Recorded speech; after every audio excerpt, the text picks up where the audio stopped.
छात्रों नमस्ते। आज हम कक्षा 9वीं का अध्याय रहीम के दोहे जो लेकर आए हैं, जिसके रचनाकार नाम में ही रहीम के दोहे यानी रहीम जी है, जो बेहद ही शिक्षाप्रद दोहे हैं, जिन्हें हम बारीकी से कुछ प्राकृत के शब्द इसमें हैं, उनके भी शब्दार्थ देखते हुए हम देख रहे हैं छात्रों। तो चलिए परिचय देखते हैं रहीम जी का। रहीम जी का जन्म 1566, रहीम जी का जन्म लाहौर, अब छात्रों पाकिस्तान में है, सन 1556 में हुआ। इनका पूरा नाम अब्दुल रहीम खान खाना था। रहीम अरबी, फारसी, संस्कृत और हिंदी के अच्छे जानकार थे। इनकी नीतिपरक उक्तियों पर संस्कृत कवियों की स्पष्ट छाप परिलक्षित होती है। रहीम मध्ययुगीन दरबारी संस्कृति के प्रतिनिधि कवि माने जाते हैं। अकबर के दरबार में हिंदी कवियों में इनका महत्वपूर्ण स्थान था। रहीम अकबर के नवरत्नों में से एक थे। नवरत्न अकबर के हुआ करते थे, उनमें रहीम जी एक थे। और इनका छात्रों जन्म लाहौर में हुआ, जो शहर अभी पाकिस्तान में है। तो इनके बेहद ही शिक्षाप्रद ऐसे दोहे हैं जो बेहद ही आज भी बहुत उपयोगी कहलाते हैं। तो देखिए आगे उनका परिचय। रहीम के काव्य का मुख्य विषय श्रृंगार, नीति और भक्ति है। रहीम बहुत लोकप्रिय कवि थे। इनके दोहे सर्वसाधारण को आसानी से याद हो जाते हैं। इनके नीतिपरक दोहे ज़्यादा प्रचलित है, जिनमें दैनिक जीवन के दृष्टांत देकर कवि ने उन्हें सहज, सरल और बोधगम्य बना दिया है। रहीम को अवधी और ब्रज, ये दो भाषा हैं, दोनों भाषाओं पर समान अधिकार था। इन्होंने अपने काव्य में प्रभावपूर्ण भाषा का प्रयोग किया है। रहीम जी की प्रमुख कृतियाँ देखिए छात्रों। रहीम सतसई, श्रृंगार सतसई, मदनाष्टक, रास पंचाध्यायी, रहीम रत्नावली, बरवय, भाषिक भेद वर्णन, ये सभी कृतियाँ रहीम ग्रंथावली में समाहित है। देखो इस रहीम के दोहे में क्या कहा है वो भी देखते हैं छात्रों। प्रस्तुत पाठ में रहीम के नीतिपरक दोहे दिए गए हैं।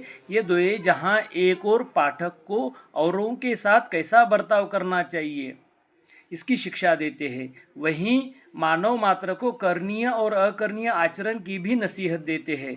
इन्हें एक बार पढ़ लेने के बाद भूल पाना संभव नहीं है और उन स्थितियों का सामना होते ही इनका याद आना लाजिमी है, जिनका इनमें चित्रण है। तो देखिए छात्रों, कुछ ऐसे उस समय की बोली भाषा के शब्द है, वह भी यहाँ पर दिए गए हैं। उन्हें भी एक बार आप इन शब्दों को एक बार अपनी नोटबुक में लिखते हैं छात्रों, तो निश्चित ही आपको समझने में थोड़ी सी सहूलियत होगी। और जब मेरे वीडियो सुनेंगे आप इस क्लिप में, तो सारी बातें आपकी स्पष्ट हो जाएगी। चटका यानी चटका कर, खींच कर, विदा यानी व्यथा, गो यानी छिपाकर, अठ लय है, ईट लाना, मजाक उड़ाना, सिंची बो सिंचाई करना, पौधे में पानी देना, अघा यानी तृप्त होना, अर्थ यानी अर्थ, मायने आशय, थोरे यानी थोड़ा, पंख यानी कीचड़, उद्धि यानी सागर, नाद यानी ध्वनि, रिजी यानी मोहित होकर, बिगड़ी यानी बिगड़ी हुई, फाटे दूध, फटा हुआ दूध, मथे यानी बिलोना, मतना, आवे यानी आना, नीच का अर्थ अपना, विपत्ति यानी मुसीबत, संकट, पियासो यानी प्यासा। चित्रकूट छात्रों, जहाँ पर वनवास प्रभु रामचंद्र जी को 14 साल का वनवास हो गया, उस समय वे वहाँ पर उस समय ज़्यादा रहे। छात्रों, तो देखते हैं दोहे, रहीम जी के दोहे। इसके पहले हमने रहीम जी का परिचय लिया, प्रस्तुत पाठ में रहीम जी क्या कहना चाहते हैं वह भी देखा और इसके शब्दार्थ भी। अब देखते हैं, शुरू करते हैं। सबसे पहले मैं यहाँ पर दोहा पढ़ूंगा, उसके शब्दार्थ और उसकी परिभाषा। तो इस प्रकार हम आगे बढ़ते जाएंगे। छात्रों, मेरे चैनल पर आप अभी नए आए हैं तो मेरे चैनल को ज़रूर सब्सक्राइब कीजिए, ताकि आने वाले अच्छे से अच्छे वीडियो आपको मिलते रहे। तो देखते हैं छात्रों दोहे। रहीमन धागा प्रेम का, मत तोड़ो चटकाए। रहीमन धागा प्रेम का, मत तोड़ो चटकाए, टूटे से फिर ना मिले, मिले गांठ परी जाए। देखो छात्रों, शब्दों के अर्थ पहले देखते हैं। चटका यानी झटके से, खींच कर, परिजाय यानी पड़ जाना। तो इसका विश्लेषण मैं यहाँ पर बता देता हूँ आपको। रहीमन धागा, रहीम जी कहते हैं कि प्रेम रूपी धागा, प्रेम रूपी धागा मत तोड़ो चटका, यानी मत खींच कर मत तोड़ो, यानी कोई प्रेम का नाता है तो उसे मत तोड़ो, टूटे से फिर ना मिले। और वही प्रेम रूपी धागा या प्रेम का रिश्ता यदि आपने तोड़ दिया तो वो फिर से ना मिले, यदि मिलता भी है बच्चों, यदि वो धागा, छात्रों, जो धागा मिल भी जाता है तो लेकिन उसमें गांठ पड़ जाती है। तो देखते हैं छात्रों इस दोहे की परिभाषा। रहीम जी कहते हैं कि प्रेम का बंधन किसी धागे के समान होता है, इसे कभी भी झटके से नहीं तोड़ना चाहिए बल्कि उसकी सुरक्षा करनी चाहिए। कहने का तात्पर्य यह है कि प्रेम का बंधन बहुत नाजुक होता है, उसे कभी भी बिना किसी मजबूत कारण के नहीं तोड़ना चाहिए, क्योंकि जब कोई धागा एक बार टूट जाता है तो फिर उसे जोड़ा नहीं जा सकता। टूटे हुए धागे को जोड़ने की कोशिश में उस धागे में गांठ पड़ जाती है।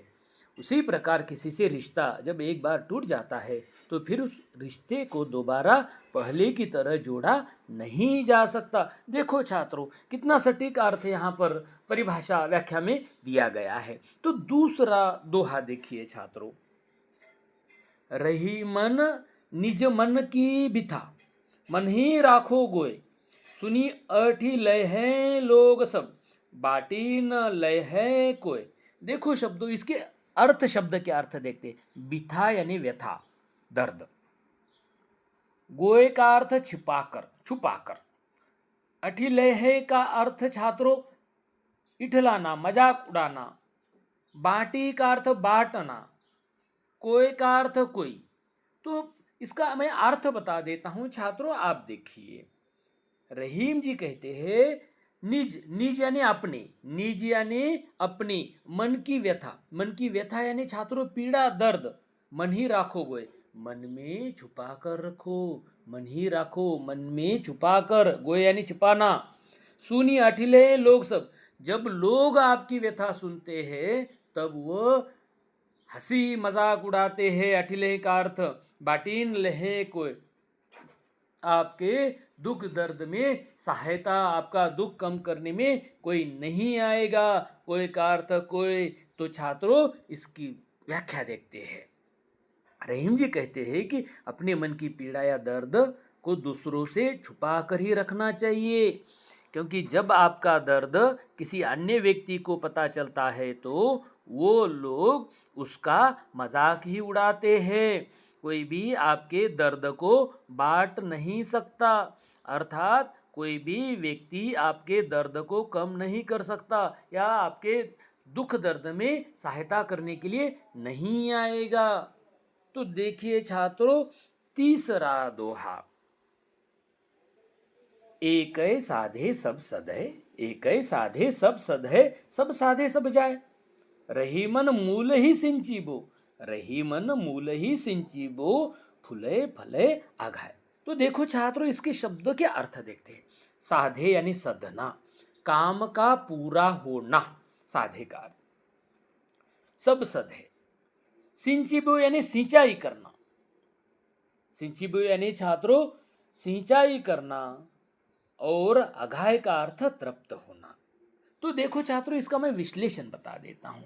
रहीम जी कहते हैं कि एक ही काम को पूरी जोश ताकत से करने से सब कार्य सफल होते हैं, सुफल होते हैं। यदि आप सभी कार्य की ओर ध्यान देंगे तो सब कार्य सफल नहीं होंगे। फिर आगे कहते हैं छात्रों रहीमन मूल ही, किसी उदाहरण दिया छात्रों यहाँ पर, पेड़ के पत्तों को, डालियों को, तन को जल डालेंगे तो कोई लाभ नहीं होगा। यदि पेड़ हरा भरा तब होगा जब आप पेड़ की जड़ में जल डालोगे। रहीमन मूल ही सिंचिबो, रहीमन कहते हैं पेड़ की जड़ को ही सींचा जाता है, तब पेड़ फूले फले आघाए, और फूल फूल तृप्त होकर फूल भी देता है, फल भी देता है। तो देखिए इसकी छात्रों परिभाषा, व्याख्या। रहीम जी कहते हैं कि एक बार में केवल एक कार्य ही करना चाहिए, क्योंकि एक काम के पूरा होने से कई और काम अपने आप पूरे हो जाते हैं। यदि एक ही साथ आप कई लक्ष्य को प्राप्त करने की कोशिश करेंगे तो कुछ भी हाथ नहीं आता, क्योंकि आप एक साथ बहुत कार्यों में अपना 100% नहीं दे सकते। रहीम कहते हैं कि यह वैसे ही है जैसे किसी पौधे में फूल और फल तभी आते हैं जब उस पौधे की जड़ में उसे तृप्त कर देने जितना पानी डाला जाता है। अर्थात जब पौधे में पर्याप्त पानी डाला जाएगा तभी पौधे में फूल और फल आएंगे। सही है छात्रों, रहीम जी ने यहाँ पर कहा कि पेड़ की जड़ में ही। उसी प्रकार एक काम को पूरा करने से सभी काम सध जाते हैं। अगला दोहा देखिए छात्रों, चित्रकूट में रमी रहे, चित्रकूट में रमी रहे रहीमन अवध नरेश, जा पर विपदा पड़त है, जा पर विपदा पड़त है, सो आवत यह देश। देखो छात्रों, रमी का अर्थ वहां पर विश्राम करना, विराम करना, रम जाना। विपदा, विपदा का अर्थ छात्रों संकट, विपत्ति। विपदा का अर्थ छात्रों संकट, विपत्ति वहां पर। और चित्रकूट छात्रों, वनवास के दौरान प्रभु रामचंद्र माँ सीता के साथ चित्रकूट में विराम कर रहे थे। और चित्रकूट की विशेषता थी कि वहां पर घना जंगल था, वहां पर घना जंगल था। अवध का अर्थ अवध के, नरेश का अर्थ छात्रों राजा, नरेश का अर्थ अवध नरेश, नरेश यानी छात्रों राजा, अवध नगरी के राजा नरेश। तो देखिए छात्रों, यहां पर इसका सटीक विश्लेषण भी देखते हम। चित्रकूट में प्रभु रामचंद्र वनवास के दौरान रमते रहे। उसी वहां पर कई सालों तक चित्रकूट में सबसे अधिक दिनों तक प्रभु रामचंद्र जी ने विश्राम किया माँ सीता के साथ। रहीमन अवध नरेश, और रहीम जी कहते अवध नरेश जी ने चित्रकूट में आराम किया, विश्राम किया। जा पर विपदा, और जिस पर, जा पर यानी जिस पर संकट आता है, जिस पर जा पर यानी विपदा पड़त है, सो आवत ये देश। आवत यानी आना छात्रों, आवत यह देश। और यहाँ पर जिसे संकट बहुत, जिसे संकट में जाना है वही यहाँ पर इस चित्रकूट प्रदेश में आता है। वहाँ पर घना जंगल है, और इतना घना जंगल है कि चारों ओर दिन में भी अंधकार दिखाई देता है। तो देखिए इसकी व्याख्या। रहीम जी कहते हैं कि जब राम को वनवास मिला था तो वे चित्रकूट में रहने गए थे। रहीम यह भी कहते हैं कि चित्रकूट बहुत घना व अंधेरा वन होने के कारण, बहुत घना व अंधेरा वन होने के कारण रहने लायक जगह नहीं थी। परंतु रहीम कहते हैं कि ऐसी जगह पर वही रहने जाता है, ऐसी जगह पर वही रहने जाता है जिस पर कोई भारी संकट आता है, विपत्ति, जिस पर बहुत बड़ा संकट आता है। कहने का अभिप्राय, अभिप्राय यानी छात्रों मतलब यह है कि विपत्ति में व्यक्ति कोई भी, विपत्ति यानी छात्रों मुसीबत, संकट, विपत्ति में व्यक्ति कोई भी कठिन से कठिन काम कर लेता है, कठिन से कठिन काम, मुसीबत में कठिन काम करता है। आगे देखिए छात्रों, अगला दोहा, दीर्घ दोहा अर्थ के, दीर्घ दोहा अर्थ के आखर थोड़े थोड़े आही, जो रहीम नट कुंडली सिमिटी कूदी चढ़ी जाही। तो देखिए छात्रों, यहाँ पर दीर्घ दोहा पूरी तरह से यहाँ पर बड़ा दोहा, अर्थ यानी अर्थ, अर्थ यानी अर्थ, आखर थोड़े, आखर यानी छात्रों अक्षर, आखर यानी छात्रों अक्षर, थोड़े यानी थोड़ा, थोड़ा यानी कम ही आई, कम ही है।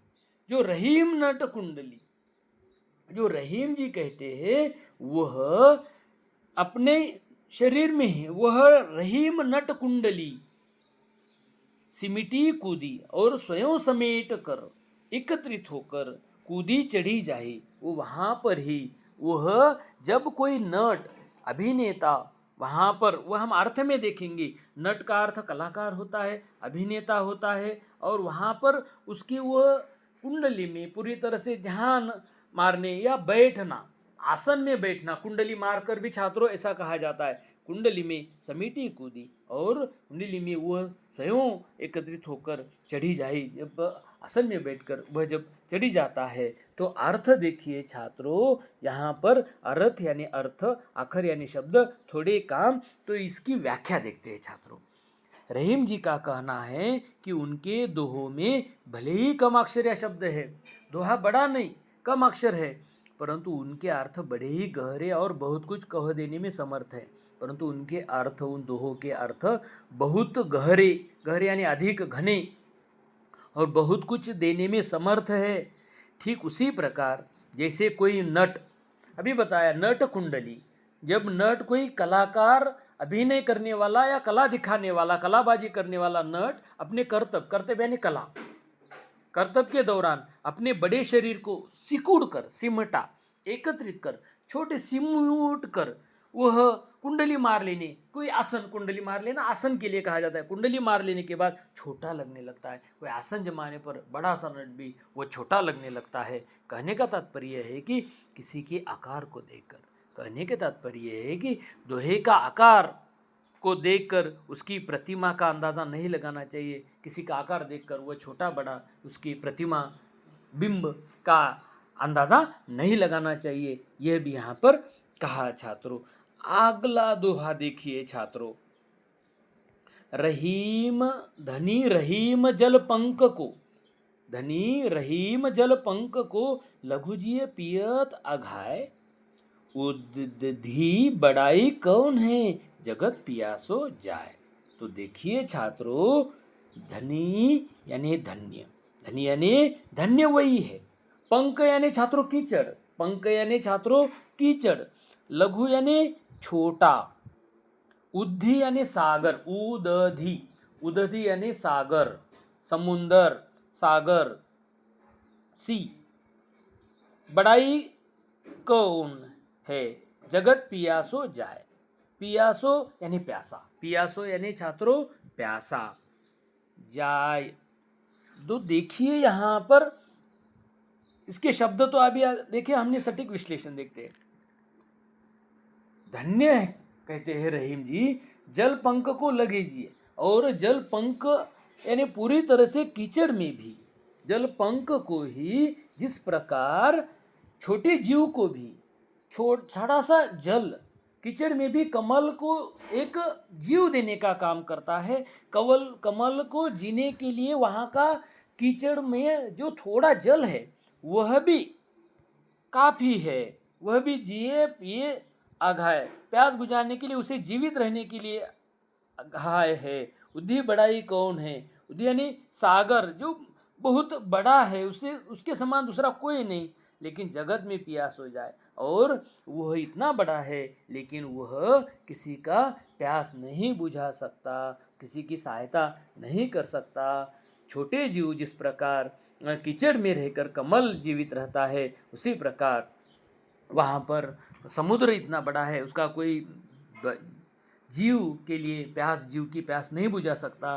व्याख्या देखिए छात्रों, रहीम जी कहते हैं कि कीचड़ में पाया जाने वाला, कीचड़ में पाया जाने वाला वो थोड़ा सा पानी ही धन्य है, क्योंकि उस पानी से न जाने कितने कितने छोटे जीवों की प्यास बुझती है। कीचड़ में थोड़ा पानी है लेकिन कितने जीवों की प्यास उससे बुझती है। लेकिन वह सागर का जल, सागर का जल छात्रों, बच्चों आपको मालूम है खारा होता है, नमकीन होता है। सागर का जल बहुत अधिक मात्रा में होते हुए भी, बहुत अधिक मात्रा में होते हुए भी व्यर्थ, व्यर्थ यानी बेकार होता है, क्योंकि उस जल से कोई भी जीव, खारे जल से कोई भी जीव अपनी प्यास नहीं बुझा सकता, नहीं तृप्त कर सकता। कहने का अर्थ है कि बड़ा होने का कोई मतलब नहीं रह जाता।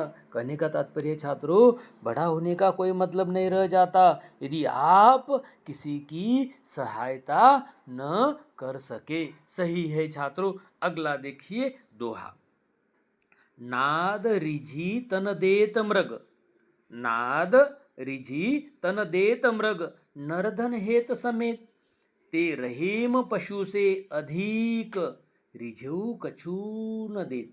तो देखिए, नाद का अर्थ छात्रों संगीत की ध्वनि, नाद का अर्थ छात्रों संगीत की ध्वनि। और रिझी का अर्थ मोहित होकर यानी खुश होकर। तो देखिए छात्रों, नाद रिझी, तो इसका सटीक विश्लेषण देखते हैं। नाद से, मधुर संगीत से, तन यानी छात्रों शरीर, तन यानी क्या छात्रों शरीर, देत मृग, मृग यानी हिरण। लिखिए छात्रों, आप जरूर लिखिए, ध्यान दीजिए, मृग यानी हिरण। मधुर संगीत से तृप्त होकर मृग भी अपने प्राण त्याग देता है, नर धन हेत समेत। और नर धन यहाँ पर देखते हैं कि कभी कभी परोपकारी मनुष्य भी, नर धन देत समेत परोपकारी मनुष्य भी अपने धन का उपयोग दूसरों के लिए करते हैं। और तीसरी छोटी सी पद में कहा, ते रहीम पशु से अधिक, और रहीम जी कहते हैं वह व्यक्ति पशु से भी अधिक बतदर है। रिझहु कछु न दे, मोहित होने पर, खुश होने पर भी, रिझना यानी मोहित होना, खुश होना, रिझने पर भी वो कुछ नहीं देते। तो इसका परिभाषा देखते हैं छात्रों, व्याख्या देखते हैं। रहीम जी कहते हैं, जिस प्रकार हिरण किसी संगीत की ध्वनि से खुश होकर अपना शरीर न्यौछावर कर देता है, समर्पित कर देता है, अर्थात अपने शरीर को उसे सौंप देता है, उसी प्रकार से कुछ लोग दूसरे के प्रेम से खुश होकर अपना धन इत्यादि सब कुछ उन्हें दे देते हैं। लेकिन रहीम कहते हैं कि कुछ लोग पशु से भी बदतर होते हैं, कुछ लोग पशु से भी गए गुजरे होते हैं, बदतर होते हैं, जो दूसरों से तो बहुत कुछ ले लेते हैं लेकिन बदले में कुछ भी नहीं देते। कहने का अभिप्राय यह है कि यदि कोई आपको कुछ दे रहा है तो आपका भी फर्ज बनता है कि आप उसे बदले में कुछ न कुछ दे। वास्तविक है छात्रों। अगला दोहा देखिए छात्रों, बिगड़ी बात बने नहीं, बिगड़ी बात बने नहीं, लाख करो किनको, रहीमन फाटे दूध को, रहीमन फाटे दूध को, मथे न माखन होए। देखो छात्रों, बिगड़ी का अर्थ बिगड़ा, फाटा हुआ यानी फटा हुआ, मथना, मथना यानी माखन बनाने के लिए जो क्रिया होती है मथने की। पहले छात्रों घर परिवार में एक प्रकार का एक साधन होता था जिसे मथने के लिए मथनी कहते थे, और एक बर्तन में, हांडे में पूरा का जमाया हुआ जो मलाई है दूध के ऊपर की, वो रखकर कुछ दिनों के बाद जब उसे मथना होता था तब मक्खन निकलता था। तो देखिए, और रहीम जी यहाँ पर क्या कह रहे, इसका अर्थ पहले हम देखते हैं। बिगड़ी बात बनी नहीं, जब कोई बात बिगड़ जाती है, रहीम जी कह रहे जब कभी कोई बात बिगड़ जाती है, लाख करो किनको, लाख प्रयास करो, वह बात बिगड़ती हुई दुरुस्त नहीं होती। रहीमन फाटे दूध को, फिर रहीम जी ने उदाहरण दिया फटा हुआ दूध जो खराब हो गया है, फट गया दूध। तो रहीम जी कहते फाटे हुए फटे हुए दूध को कितना भी मथो, कितना भी मथो, उससे मक्खन, माखन यानी मक्खन नहीं निकलेगा छात्रों, उससे मक्खन नहीं निकलेगा। इसीलिए यहाँ पर रहीम जी कहते कि बात बिगड़े ही नहीं। तो देखिए इसकी व्याख्या देखते हैं छात्रों। रहीम जी कहते हैं कोई बात जब एक बार बिगड़ जाती है तो लाख कोशिश करने के बावजूद उसे ठीक नहीं किया जा सकता। यह वैसे ही है जैसे जब दूध एक बार फट जाए तो फिर उसको मथने से, एक जब दूध एक बार फट जाए तो उसको मथने से मक्खन नहीं निकलता।